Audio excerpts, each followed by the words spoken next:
22.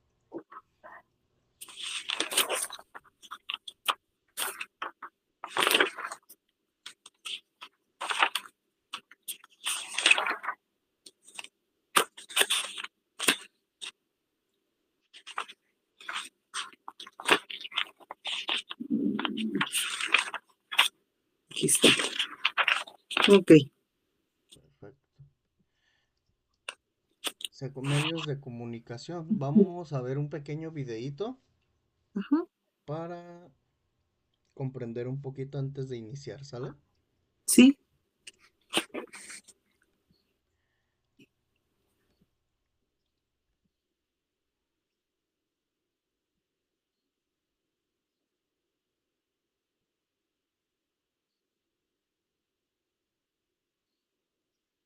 Arreón, y el día de hoy te hablaré sobre los medios de comunicación masivos, así que pon mucha atención. Pero antes de empezar, repasemos unos conceptos básicos. Comunicación es un proceso que consiste en la transmisión e intercambio de mensajes entre un emisor y un receptor. Masivo, que aplica a gran cantidad. Ahora que ya tenemos unos conceptos básicos, te hablaré de los medios de comunicación. Comunicar es una necesidad humana desde que el mundo existe. Es por esto que los medios de comunicación son todos los canales, instrumentos o formas de transmitir información. Estos son tan amplios que abarcan desde la escritura y dibujos hasta las tecnologías para la comunicación que conocemos en la actualidad. Ahora veremos los diferentes tipos de comunicación. Medios audiovisuales. Se caracterizan por poder escuchar y ver la información al mismo tiempo. El sistema comunicativo emite imágenes y sonidos con el objetivo de ilustrar una información. Medios radiofónicos. Por este medio, la información solo puede ser emitida con formato sonoro. Entre sus ventajas está la facilidad de producción y de acceso, puesto que su complejidad técnica es inferior a la de los medios audiovisuales. Medios impresos. Son los más antiguos de todos y cuentan de una larga historia en comunicación de masas. Periódicos, libros o revistas han sido los medios de comunicación más comunes. Medios digitales se han expandido masivamente por las nuevas tecnologías. Sus instrumentos principales son los móviles, los ordenadores y las tablets. Los medios de comunicación son todas aquellas formas que nos permiten transmitir información, ya sea utilizando diferentes instrumentos como el teléfono o simplemente usando un canal como el aire cuando hablamos. Algunos medios de comunicación están limitados a un número de personas, como ocurre con el teléfono o un correo. Por otro lado, existen medios de comunicación que se llaman masivos, y aquí te platicaré de ellos. Impresos. Se conoce también como prensa escrita. La información que se transmite se expresa en formato físico, por medio de artículos de opinión, investigaciones, noticias, publicidad, folletos, entre otros. Radiofónicos. Este medio de comunicación tiene la particularidad de que el mensaje es comunicado a través de sonidos. Como ejemplo, se tiene la radio, la cual usa ondas para trascender señales. Es muy popular por la eficiencia, rapidez y simpleza de lo que se comunica. Cine. Es un medio audiovisual vinculado al arte y al entretenimiento, mediante el cual se expresan ideas, sentimientos, información. Es considerado un medio de comunicación debido al lenguaje que se utiliza para construir y hacer llegar la información. Comunica a través de la proyección de imágenes. Televisión. Este medio posee un elevado poder de propagación. A través de la televisión se expresa información muy variada, como documentales, publicidad, comerciales, entre otros. Internet. Se trata de una red de conexión informática, donde se conjugan todos los géneros, con gran capacidad de almacenamiento, donde puedes ubicar todo tipo de información.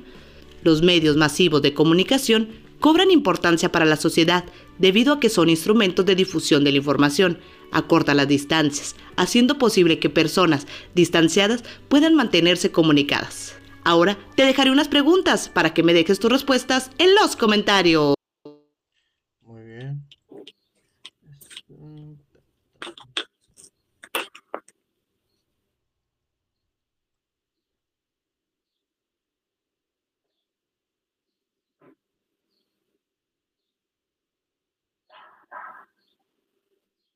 Ok, entonces empezamos con Medios de comunicación. Entonces empezamos con medios de comunicación. Esta es la semana número 6. Ya vamos a la mitad del curso. Igual todas las preguntas que hemos estado viendo, las preguntas que han salido durante la guía, todas esas preguntas hay que estudiarlas porque son prácticamente las que van a venir en el examen.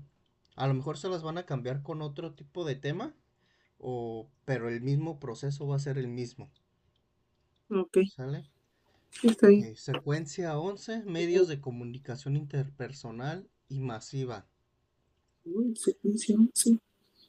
Ah, sí. Página 22. Ajá, sí, es secuencia 11, medios de comunicación interpersonal y masiva. Ok. Aprendizaje esperado. Dice aprendizaje esperado. Reconocerás los medios de comunicación masiva e identificarás su utilidad en la vida cotidiana.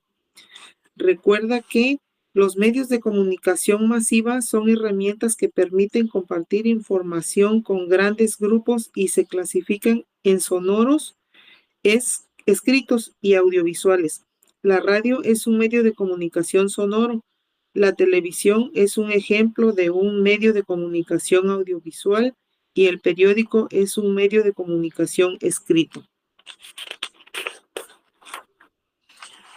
Lee la pregunta y elige la opción correcta. De las siguientes opciones, ¿cuál señala alguna de las características de los medios masivos de comunicación audiovisual? A. Combina imágenes, ambientes, colores, movimientos y sonidos de una presentación corta en tiempo y perdurables por su almacenamiento de información. B. Divulgan información o mensajes a una audiencia extensiva, variada y dispersa. Son impresos y sujetos en cuanto al contenido que señalan. C. Muestran mensajes que comunican información precisa en tiempo, aunque necesariamente en sincronía a diferentes tipos de audiencia. D. Incrementan la forma de comunicación en diferentes sectores de la población por la información que almacenan debido al formato utilizado. Muy bien. Yo ¿Cuál aquí, cree que sea la respuesta correcta? bueno, yo aquí le puse B. La B. Ujú. Divulgan información o mensajes a una audiencia extensa, variada y dispersa. Son impresos y subjetivos en cuanto al contenido que señalan. ¿Sí? Sí, Repetimos la pregunta. Dice, de las siguientes opciones, ¿cuál señala algunas de las características de los medios masivos de comunicación audiovisual? ¿Sí? Ok, vamos a analizar un poquito la opción que eligió, que fue la opción B. ¿Sí? Esta, pues la opción es incorrecta, ¿verdad? Ya que los medios audiovisuales no son impresos y no son necesariamente subjetivos en su contenido. Si vemos y analizamos un poquito más la respuesta B, dice, divulgan información o mensajes a una audiencia extensa, variada y dispersa. Son impresos. Aquí mira. ¿Sí? ¿Eso qué quiere decir? Que que son son revistas, escritos, periódicos. revistas, Ajá, periódicos. exactamente. Y la Y la pregunta pregunta es nos dice audiovisual. cuál exactamente. Entonces, por lo tanto, la Está respuesta mal. correcta sería la A. Sí. Combina imágenes, ambientes, colores, movimiento, sonido, con una presentación corta en tiempo y perdurables por su almacenamiento de información. ¿Sí? Ajá. Entonces, esta sería la Estaba respuesta mal. correcta. Sí. ¿Sí? Ya que los medios audiovisuales combinan elementos visuales y sonoros, suelen tener presentaciones de duración variable, pero a menudo concisas, y pueden almacenarse para ser consultados posteriormente, así como los videos de YouTube, como los Ujú. videos que salen en el TikTok de información, de noticias. Todos esos ustedes los pueden guardar en su teléfono y lo pueden ver cuando sea. Sí, esa es una de las Sí. características principales de la comunicación audiovisual. ¿Sí? Se puede consultar en cualquier momento. Bueno, ya ¿Sí? está tachado. Ya está Y tachado. que ahí hay que ponerle un circulito a la respuesta que es. Igual Sí, le hay puse una que, palomita esas, ajá, y a la otra igual, la taché porque estaba mal. ajá, igual esas hay que estarlas repasando cuando tenga tiempo Sí, para que se las vaya aprendiendo y vaya teniendo más o menos o vaya comprendiendo sobre el tema. sí, está ahí. ¿Sí? Secuencia 12. Diversidad de lenguas. Adelante, por favor. Dice, aprendizaje esperado. Identificarás distintas formas de comunicación y reconocerás la diversidad lingüística que existe en nuestro país. Recuerda que la comunicación es un proceso que nos permite intercambiar y compartir información durante nuestra vida. Aprendemos a comunicarnos de manera oral y o escrita. Reconoceremos los mensajes que se expresan a través de los sonidos o las imágenes y también aprenderemos a comunicarnos con nuestras manos y nuestro cuerpo.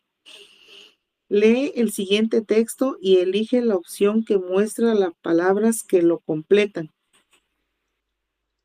Yo puse, en la vida cotidiana los mensajes se pueden transmitir, dice, en la vida cotidiana los mensajes se pueden transmitir con imágenes y gestos. Un ejemplo de este tipo de comunicaciones en la comunicación no verbal.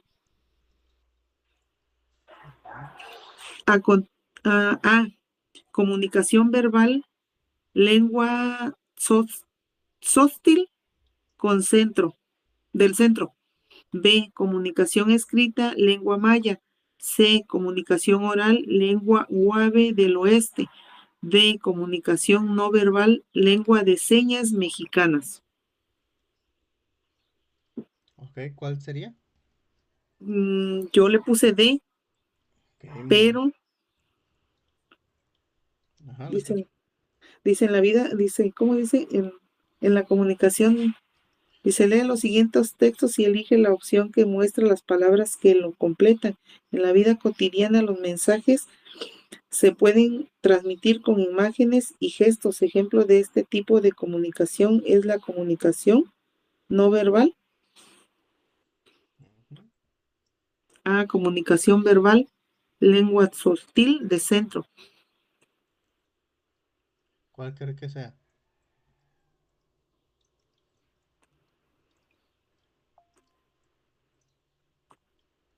Comunicación no verbal, yo le puse, le marqué la D. Está muy bien. Sí, está en lo ¿Sí? correcto. Exactamente. Ahora sí la tiene.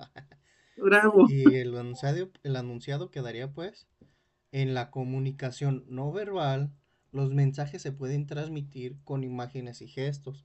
Un ejemplo de este tipo de comunicación es la lengua de señas mexicanas. Yo lo Sí, puse comunicación no verbal, lengua de seis. ¿Cómo era sí. lengua? Arribita donde dice ahí vamos a poner comunicación no verbal. Y en la Ay, siguiente sí. línea abajito donde dice tipo de comunicación ponemos lengua de señas mexicana, que sería el inciso número D.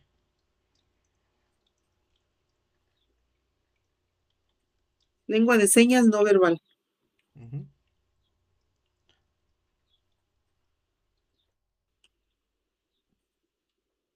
Ok, ya está.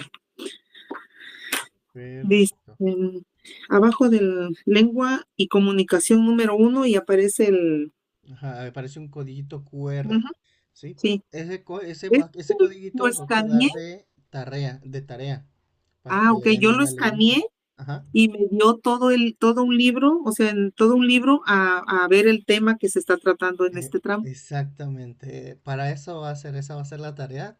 Va a ser, creo que de hecho la única tarea que les voy a dejar. Ok, Escanear ese codiguito y cuando tengan tiempo, pues darle una revisada al PDF o al libro que les vaya a dar para que ok. comprendiendo un poco más a fondo lo que es el tema. Sí, ¿Sí? sí. Ok, muy bien. Dice, no olvides que si no puedes acceder a la versión digital de este material, puedes acudir a la coordinación de zona o a la plaza comunitaria de Linea que está más cerca de tu domicilio para recibir orientación y, si es el caso, consultar al material impreso. Ok, en este caso no va a ser necesario. En caso de que no puedan, ya me dicen y Ajá, les trate de conseguir el PDF. sí, está bien. ¿Vale? Ok, Pues vamos a más o pasar. menos yo lo estuve leyendo, pero como le di una repasadita así rápido, pues Ujú. como que creo que en esa tarde mi cabecita no agarró mucho, así que no se me quedó mucho. Pero bueno, Ok, no pasa nada. Igual también dice, podemos buscar videitos en YouTube, ¿eh? Como se sí, le facilite más, yo siempre recomiendo más los videos, porque es más fácil, te explican de otro modo. sí, Ajá, eso ok. sí. Vamos a iniciar con estadística, ¿sí? Mm, Déjame ver qué página va a ser. Va a ser página 60, secuencia 11, página, organización de datos estadísticos. página 60. Ujú. Dice, lee la información de la siguiente tabla y responde la pregunta. Dice, lenguas más habladas en Puebla. Lengua indígena, Ok. lengua indígena. Estamos, Náhuatl, ¿sí? ¿estamos en la página 60? ¿Sí? Sí. A ver, vamos a iniciar. Ah, ok, está arriba, ok. Sí, es página Es 60, un, secuencia 11. Eso, lo de arribita ya lo vimos la semana pasada. ajá. Ajá, sería secuencia 11 un poquito más abajo. Organización de datos Ah, sí, sí, estadísticos. sí.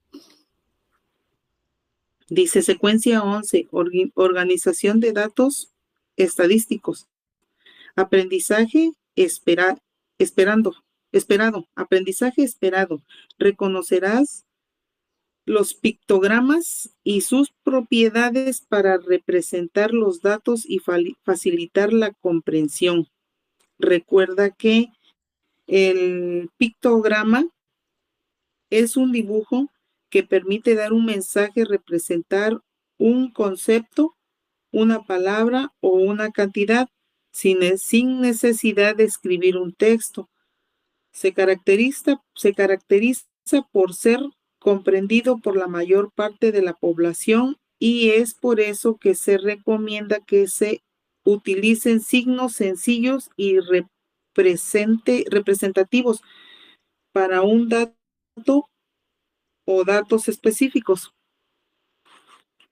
Lee la información de la siguiente tabla y elige la opción que responde correctamente la pregunta.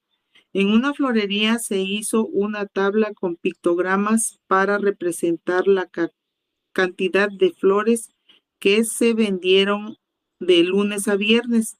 Las flores rojas representan una centena, las flores moradas representan una decena y las flores amarillas representan una unidad. Florería Canchita. El lunes.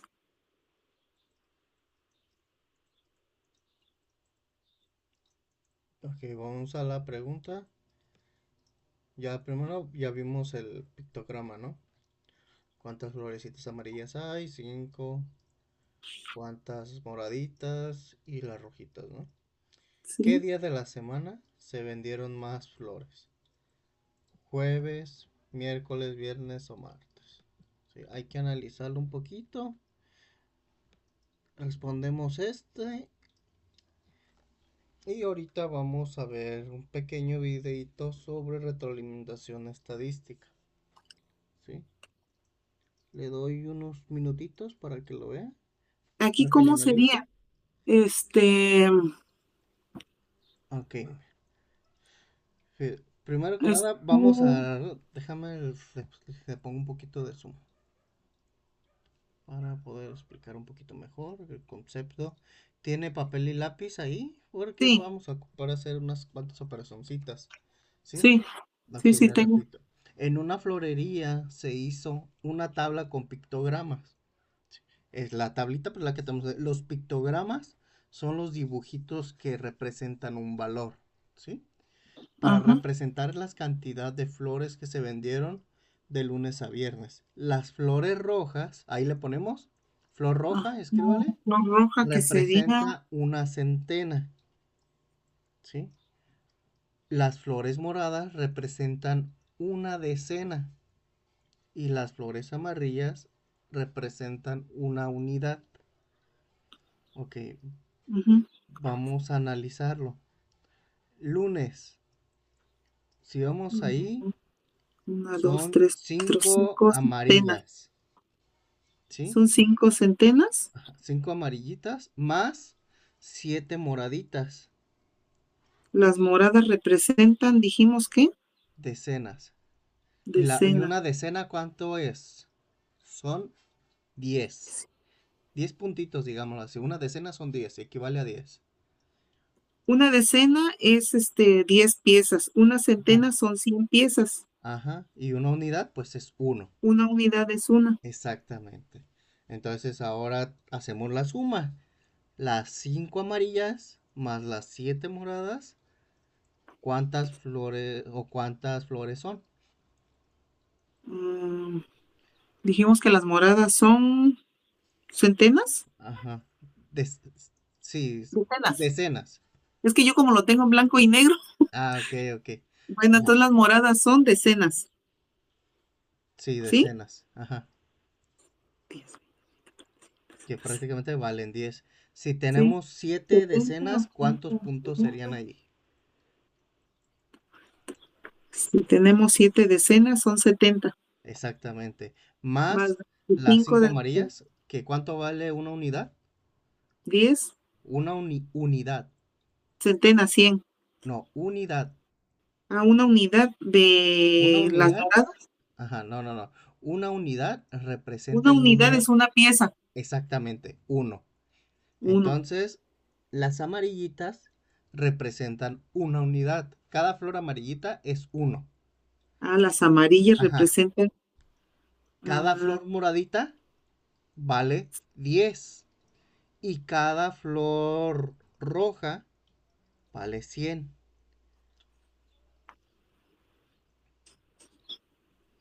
Entonces, roja, 100. ajá, entonces el lunes se vendieron un total de flores de 75, ¿sí? 75 flores. ¿Por qué? Porque tenemos 7 flores moraditas que valen 10 cada flor y tenemos 5 florecitas amarillas que valen uno cada flor. Entonces, si sumamos las 7 moraditas más las 5 amarillas, nos da un total de 70 puntitos. 70 y- 75. 75. Ajá. Ahora pasamos al día martes. En el martes tenemos 7 amarillas y 4, 5 6, moradas. ¿Cuántas flores se vendieron en ese día? Hacemos la operación, y 5. Las amarillas valen uno, ¿verdad? ¿sí? Que se llama 20, unidad. Se le conoce 50, como unidad. 57. Exactamente. Muy bien, correcto. Nos pasamos al miércoles. El miércoles se vendieron 5 flores amarillas y 8 moradas. ¿Cuántas flores se vendieron? 85. Exactamente. Muy bien. Ahora nos pasamos al día jueves. En el jueves se vendieron 3 flores amarillas, 4 moradas y una roja. ¿Cuántas se vendieron en total? 44. 44.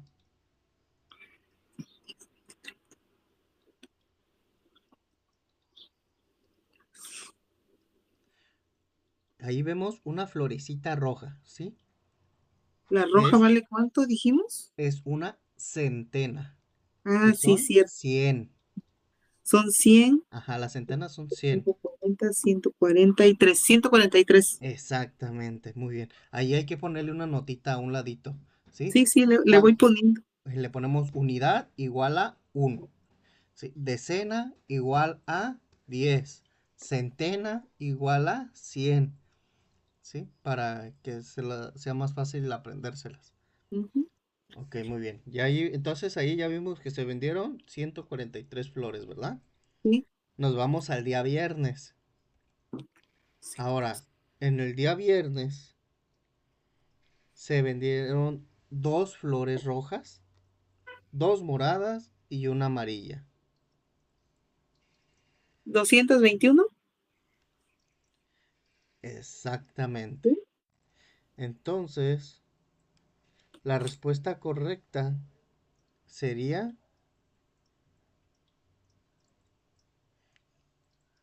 la pregunta nos dice, ¿qué día de la semana se vendieron más flores? ¿Qué día de la semana se vendió más?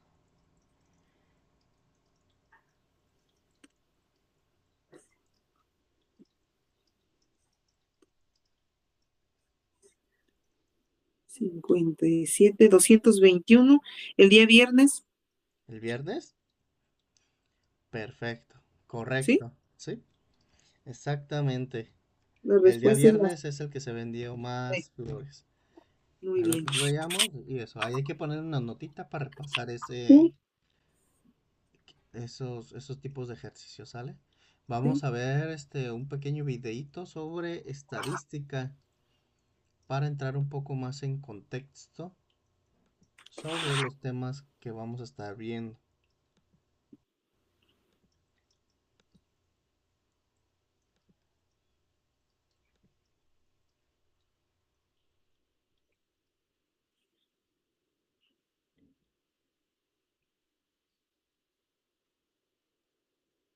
La estadística es la rama de las matemáticas que se encarga de la obtención, organización, análisis, interpretación y presentación de un conjunto de datos con el fin de explicar y predecir algún fenómeno.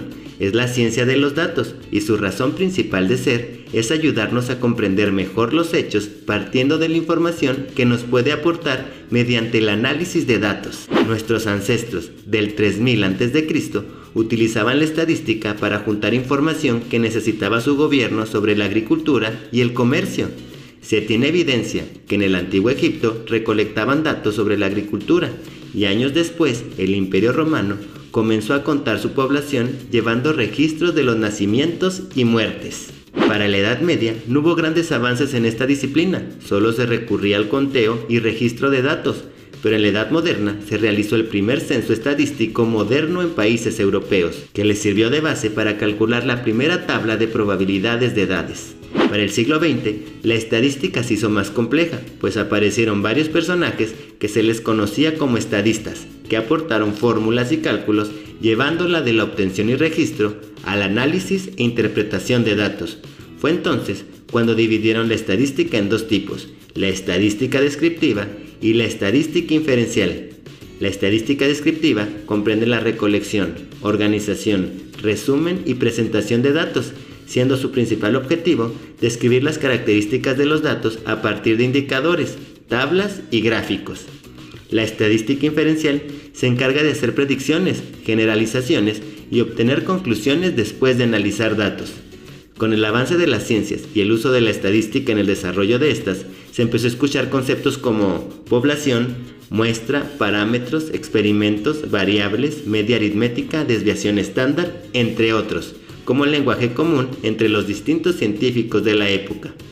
En la actualidad, sabemos que la estadística es una herramienta muy utilizada en las investigaciones científicas de diferentes campos de estudio, como apoyo para demostrar sus descubrimientos, pero sus aplicaciones van más allá. Tal es así que disciplinas como la economía, psicología, sociología, educación, medicina, salud pública, biología, física, mecánica, finanzas, marketing, entre otras, hacen uso de ella. Facilísimo, ¿verdad? Espero que este tema te haya gustado.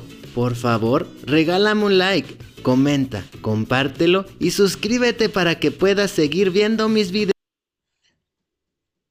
Bueno, pues vimos un poquito más sobre lo que es la estadística, ¿no? Sí. Es, está sencillito eh, y está fácil de comprender. Sí, son simplemente analizar estados, datos, gráficas. Continuamos con la secuencia 12. Mm, Ah, dice, secuencia 12, análisis de datos y estadísticos. Aprendizaje esperado. Reconocerás dos tipos de análisis de la información, cualitativo y cuantitativo. Recuerda que el análisis cualitativo trata de obtener una explicación a partir de experiencias, opiniones o comportamientos, y el análisis cuantitativo se basa en datos numéricos que se pueden contar y registrar. Un ejemplo de análisis cualitativo podría hacerse mediante una encuesta que brinde información de lo que opinan las mujeres sobre las distintas formas en las que se manifiesta la violencia. Un ejemplo de análisis cuantitativo podría realizarse a partir de recuperar tanto el número de personas jóvenes y adultas de 15 años o más que no saben leer o escribir, como el número de personas que en esta situación son atendidas por el INEA. Lee el siguiente problema y elige la opción que responde correctamente la pregunta. María y sus 3 hijos regalarán aguas frescas en la fiesta anual de su comunidad. Cada uno visitó un lugar distinto para buscar la fruta y estos fueron los precios que encontraron en pesos por kilogramo. Frutas: naranja, mango. La naranja, 40 pesos en el mercado. En el tianguis, 40 pesos. Central de abastos, 35. Y en la tienda, 45. El mango en el mercado, 35. En el tianguis, 30. Y en la central de abastos, 20. En la tienda, 30 pesos. El melón en el mercado, 120. En el tianguis, 100. Y en la central de abastos, 80. Y en la tienda, 125. La sandía en el mercado, 80. En el tianguis, 80. Central de abastos, 50. Y en la tienda, 95 pesos. ¿En qué lugar la fruta es más barata y cuál tiene la fruta más cara? ok, muy bien. Aquí Bueno, nos vamos a basar en lo que es la tabla de precios, ¿sí? sí, Que es la que acabamos de ver ahorita. Si ve ahí manejamos dos precios, lo que es el precio de mercado, el precio de tianguis y el de central de abastos y la tiendita. Todas ujú, tienen un precio distinto, ¿sí? sí, La central de abastos tiene los precios, si notamos ahí, más bajos, ¿no? Prácticamente en comparación con los otros tres. sí. ¿Estoy en lo correcto? Y si me equivoco, también dígame, ¿eh? Hay que irlo viendo, porque no siempre tengo la razón. No, sí, sí está Ok. bien. En todas las frutas, naranja 35, mango 20, melón 80, sandía 50, siendo inferior a los precios del mercado, tianguis y tienda, ¿sí? Sí, Ahora, ahí se le ponemos, abajito le podemos poner una marquita de que es el más barato. Ahora vamos a ver el más caro, que es en este caso, si lo vemos, pues prácticamente sería la el de tienda. la tienda. Ajá. La tienda tiene los precios más altos en la mayoría de las frutas. La Sí, naranja 45, mango 30, melón 125, sandía 95, superando a los demás lugares. sí. Por lo tanto, la fruta es más barata en la central de La abastos y central de más cara en abasto. la tienda. Entonces, la pregunta nos dice, ¿en qué lugar la fruta es más barata? ¿Y y cuál tiene la fruta más cara? Entonces, la respuesta correcta sería el La, inciso A. Ajá, la central de abastos y la tienda. ¿Le entendió al problemita? ¿Tiene duda o Sí, algo? Está no, no, no. sencillito, ¿verdad? Sí, Simplemente es ver qué lugar es más sí, caro que está, otro. está Ah, práctico. ok, muy bien. Igual aquí viene un QR, cuando tenga chance le puede escanear y le va a arrojar un libro matemático. También si lo quiere repasar, adelante. Si no, no Sí, pasa está bien. nada. Ok. Dice, si No, nece- sí, nos vamos a pasar a la página 97. Grandes cambios en el inicio de la Edad Moderna. Ah, al igual vamos a ver un pequeño videíto antes de iniciar con el tema. sí, 97. Sí, página 97. Sí, Grandes cambios en el inicio de la Edad Moderna. Primero que nada, vamos a ver lo que es la Edad Moderna, ¿no? ¿Qué sí, es? Un montón de cosas. Un tiempo marcado por la exploración, las revoluciones intelectuales, la apertura de nuevas rutas comerciales y el descubrimiento del nuevo mundo por los europeos, que recordemos que descubierto ya estaba. Hoy en Memorias de Pez os resumimos la Edad Moderna. Para hablar del inicio de la Edad Moderna podemos irnos a varias fechas. Una de estas fechas es 1453, momento en el que los turcos otomanos entraron en Constantinopla y se dio por finalizado el longevo Imperio Romano de Oriente. Con esto, muchos historiadores dan por finalizada la Edad Media, sin embargo, parece que es difícil ponerse de acuerdo y hay otros que asumen que fue en 1492, con la llegada a América de los europeos, cuando la Edad Media llegó a su fin. Existen incluso algunos que han tomado como inicio de la Edad Moderna el año 1517, cuando se inicia la Reforma Protestante Luterana.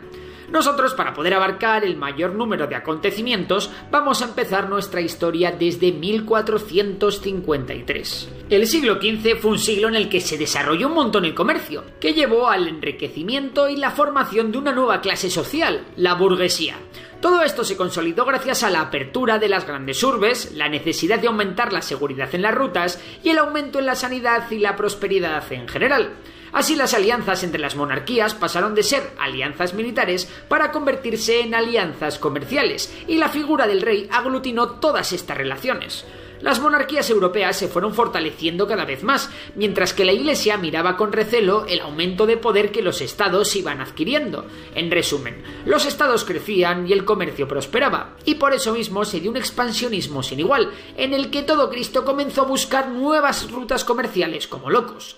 Y es que resulta que el comercio naval entre Europa y Asia, que databa desde la antigüedad, había sufrido un golpetazo sin igual con la caída de los puertos mediterráneos en manos del Imperio Otomano, el cual comenzó a expandirse hacia Europa hasta que el Imperio Español le paró los pies.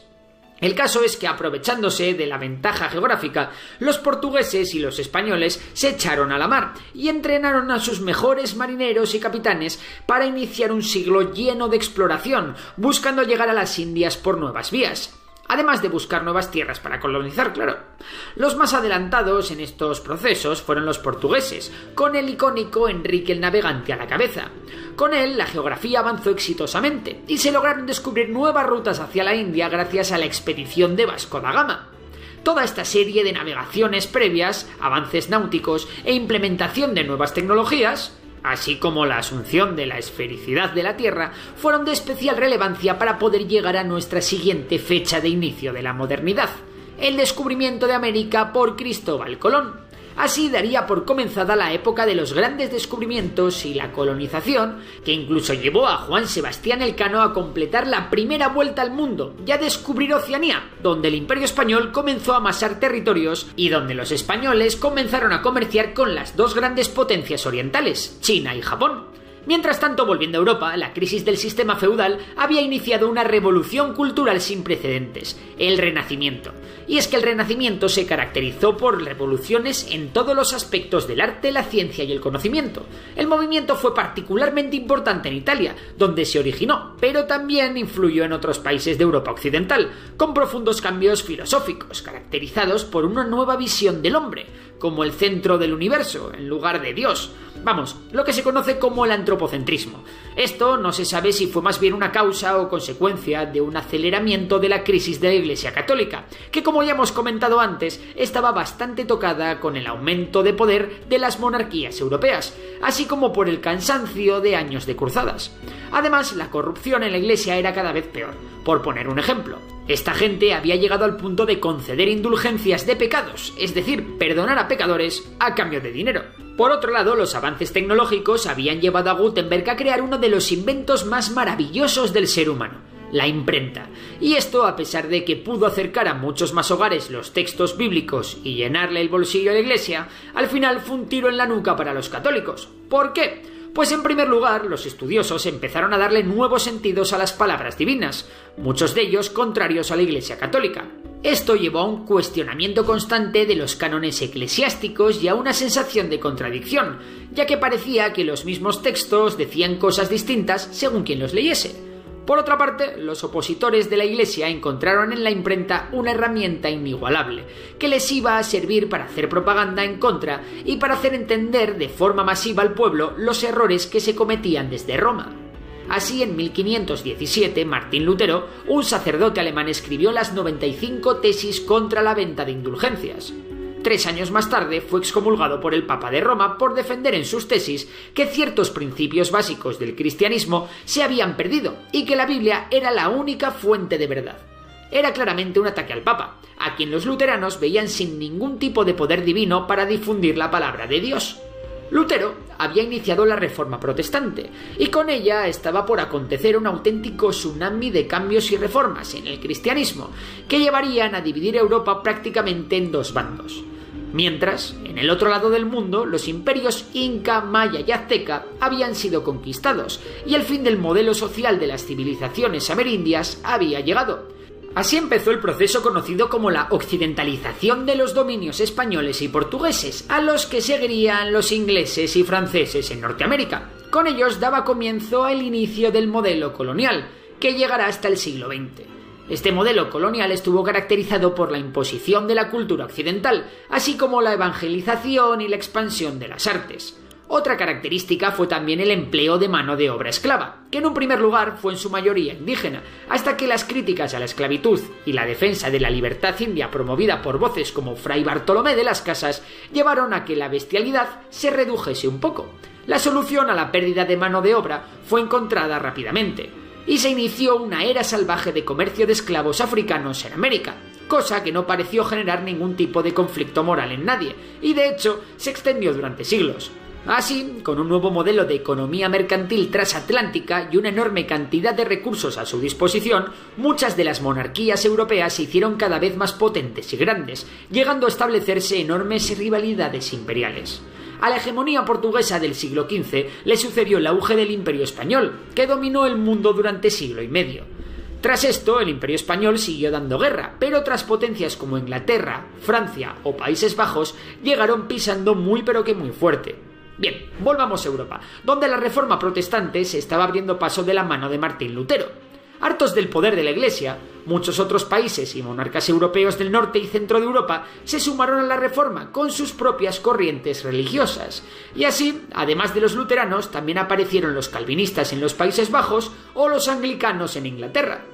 Por su parte, la respuesta católica a la revuelta fue contundente y se procuró que la Iglesia se mantuviese firme y no se dividiera por países, no solo en Europa, sino también en América.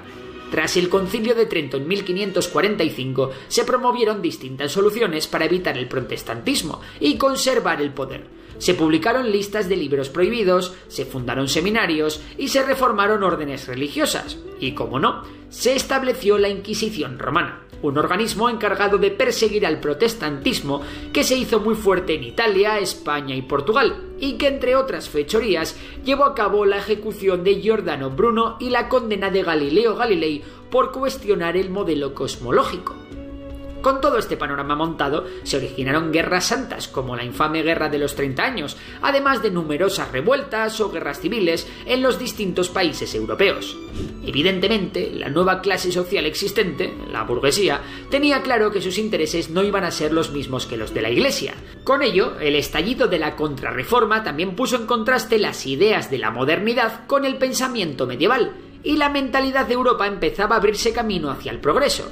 En 1648 finalizó la Guerra de los 30 años con la Paz de Westfalia, y un nuevo horizonte estaba por ocurrir.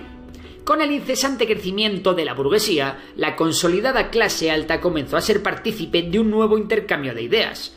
Los años de exploración y descubrimientos, así como el progreso científico y las ventajas aportadas por la imprenta, habían dado sus frutos. Estaba por surgir en Europa el pensamiento ilustrado.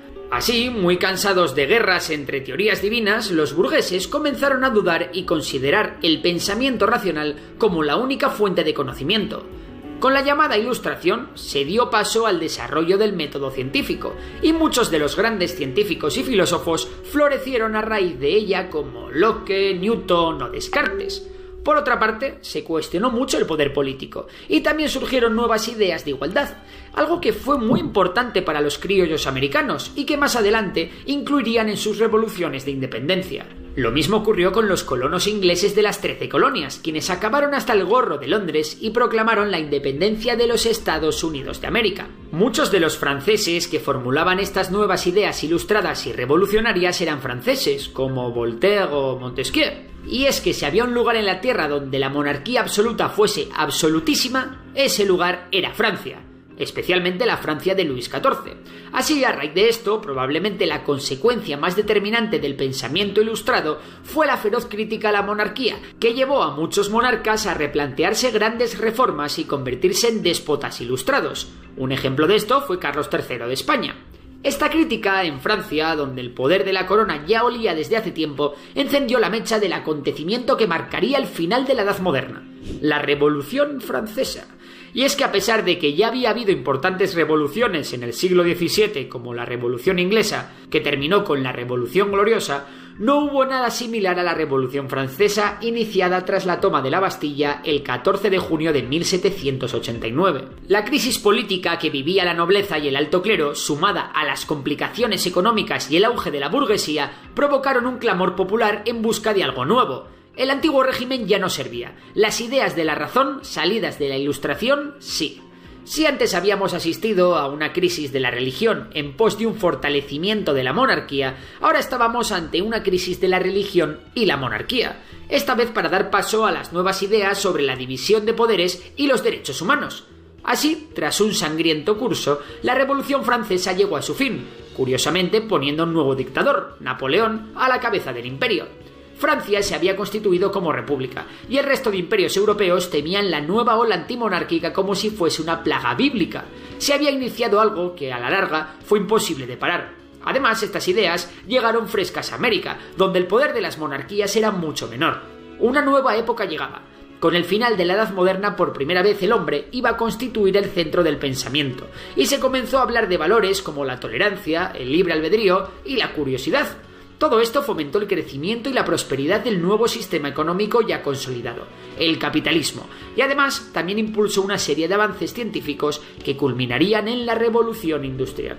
Y hasta aquí el vídeo de hoy. Si te ha gustado, ya sabes que puedes darle a like, suscribirte al canal y si te gusta la economía... Ok, muy bien. Bueno, Vamos a continuar. Aprendizaje esperado. reflexionarás sobre los hechos históricos y los avances científicos y tecnológicos que dieron lugar en la Edad Moderna. Recuerda que la Edad Moderna es un periodo histórico que ocurre durante el siglo XVI y el siglo XVIII y viene después de la Edad Antigua y la Edad Media en América. Este periodo lo podemos ubicar desde la llegada de Cristóbal Colón hasta la Revolución Francesa. A diferencia de lo que ocurrió con las edades anteriores, los acontecimientos de este periodo cambiaron la forma en que las personas se veían a sí mismas y comprendían el mundo. Lee el siguiente texto y elige la opción que lo completa. Durante la Revolución, los pueblos originarios vivieron cambios políticos, sociales, económicos y culturales importantes hasta llegar a ser naciones independientes en el siglo XIX. En el siglo XIX también se promovió la reflexión de las ideas sobre temas filosóficos, religiosos, morales, higiénicos y médicos, y se discutió sobre el lugar que debían ocupar los hombres y las mujeres en la nueva sociedad. Ok, muy bien. A. Edad antigua. B. Edad media. C. Edad moderna. D. Edad contemporánea. Ok. Antes que nada vamos a analizarlo un poquito, ¿sí?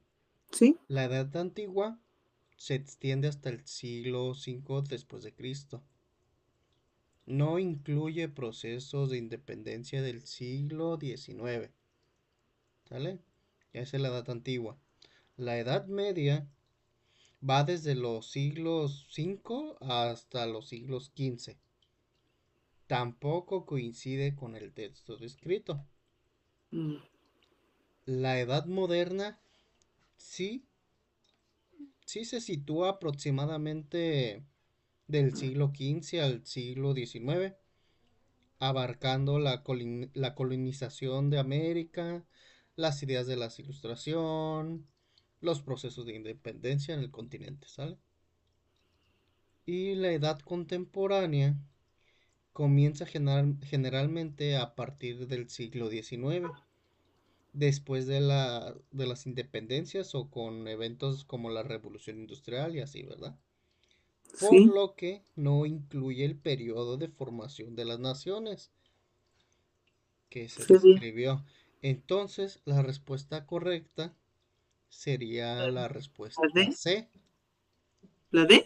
la C, Ah, ok. la edad moderna. Ah, la edad moderna. Ajá. Porque ya la era Acuérdate que esta la D era edad la se temporal. sitúa aproximadamente del siglo XV al siglo XIX, abarcando, aquí se abarca la colonización de América y las ideas de ilustración.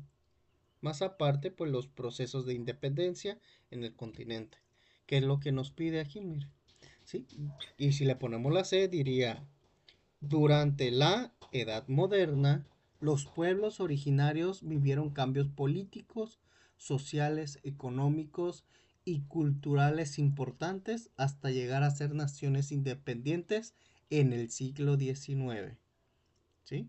También se promovió la reflexión de las ideas sobre temas filosóficos, religiosos, morales, higiénicos y médicos, y se discutió sobre el lugar que debían ocupar los hombres y las mujeres en la nueva edad o la nueva sociedad. Ah, ahora Entonces, sí ya le agarré. ajá, ahí es la edad moderna. Sí. Entonces aquí no era durante la revolución. No, aquí si ves prácticamente es como si fuera un cambio de política, ¿sí? Vamos a Sí. verlo así de ese modo. Esas son las edades, los tipos de edad, ¿no? Entonces sería durante la Edad Moderna los pueblos originarios vivieron cambios políticos, sociales, económicos y culturales importantes hasta llegar a ser naciones independientes en el siglo XIX. Sí, estás en Ah, lo ok, correcto. Edad Moderna. Ahora, continuamos con el puntito 81. Elige la opción que responda correctamente a la pregunta. Dice, cuál de las siguientes opciones representa un avance en la Edad Moderna? A, el nacimiento de la escritura. B, la elaboración de las puntas de lanza. C, el perfeccionismo en la elaboración de mapas. O D, el surgimiento de la inteligencia artificial. Yo, ¿La D? Repetimos la pregunta.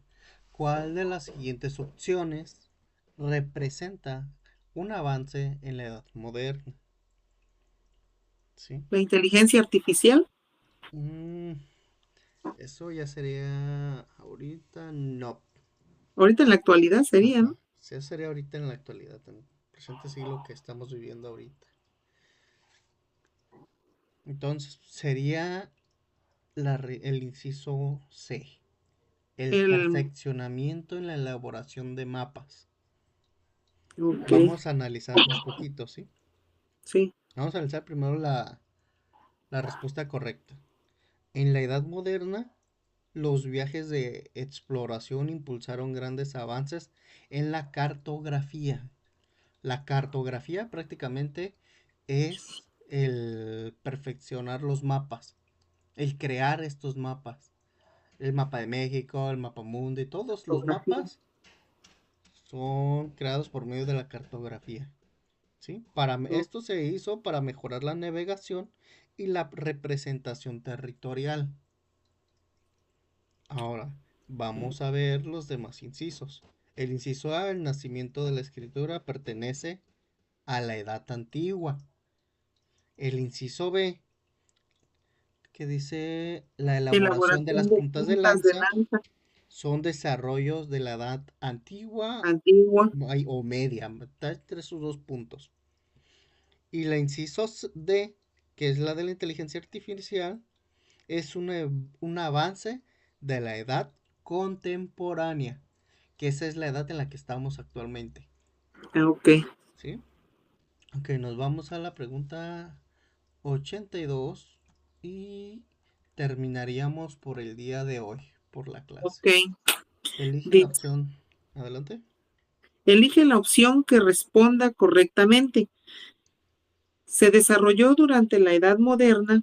Este método se basa en la percepción de los sentidos para responder preguntas de cómo ocurren las cosas según la experimentación. Ah, Ok, el aquí, método. aquí nos da un puntito clave para saber cuál es la respuesta correcta, ¿sí? Ahí subrayamos experimentación. La experimentación, Ajá. Ahora sí, inciso A. los sentidos, para responder preguntas de cómo ocurren las cosas según la experimentación. Dice, inciso A, el método sintético, B, el método científico, C, la observación y D, la experimentación. Ok. ¿Cuál cree que sea la respuesta correcta? La D, ¿La de experimentación? Es parte, pero está incompleto, ¿sí? ¿Es un componente? Sí, más no el método completo. Hay que repetir la pregunta. Se sí. desarrolló durante la Edad Moderna. Este método se basa en la percepción de los sentidos para responder preguntas de cómo ocurren las cosas. En el método Según, científico, exactamente, la agarró luego. Qué bueno. Sí, estás en lo correcto. como que me Es, hace falta como que un poquito empezar a leer un poquito más para empezar a entender la lectura, creo. es el método científico, exactamente. El método científico se desarrolló en la Edad Moderna y se fundamenta mediante la observación, como nos pide aquí en la pregunta, ¿sí? Ujú. O percepción de los sentidos es lo mismo, percepción y observación es lo mismo. También concluye lo que es la experimentación, análisis y todo esto simplemente para explicar un fenómeno o el porqué de las cosas, Sí, ¿sí? Todo siempre tiene que pasar por un método científico. científico. Exactamente. Y con esto finalizaríamos lo que es la clase del día de hoy, ¿Ok? lo que es la semana 6 y ya nos estaremos viendo la próxima semana en la clase número 7. Ya Ok. vamos por la mitad del curso, ya merito. Y recuerde, hay que estar repasando las preguntas, todas las preguntas que hemos estado viendo, así como estas, Sí, todas esas hay que estarlas apuntando o haga un glosario. También puede hacer un glosario, una que es una guía, donde usted te escribe todas las preguntas y los incisos y la respuesta correcta. Es como una guía para su examen prácticamente. Ah, ok. Y ahí ya es más fácil estudiar para no estar con todo el montón de Con hojas del todas libro. las hojas y Ajá, buscándole, brincándome de una hasta la otra. ajá, y así ya se va en ordencitos y pas. De hecho, lo puedes sacar de todo porque prácticamente nos vamos a aventar todo lo que es la guía, todo la vamos a Sí. hacer. Todas las preguntas que vengan en la guía hay que estudiarlas. Las puede Ok, ir pasando en sus tiempos libres a una libretita, pregunta y respuestas. Paz. Y ok. así con todos, tas. Y ya es más fácil estudiar. Bueno, en mi caso, cuando yo tengo exámenes, Ajá. yo así le hacía. Me hacía Ok. mi guía de estudio. Y es mucho más sencillo todavía que estar en el libro y en el libro y en el libro. ¿No? Sí, Porque así lo escribe y ya lo ve, lo repasa, lo lee, lo comprende. Y si en el examen que les van a aplicar viene con incisos, usted simplemente con leer los incisos ya va a saber qué respuesta ¿qué es es. la respuesta? Porque lo va a asociar luego, luego. Lo voy a, pues lo voy a hacer. ¿Mm? Y primeramente Dios,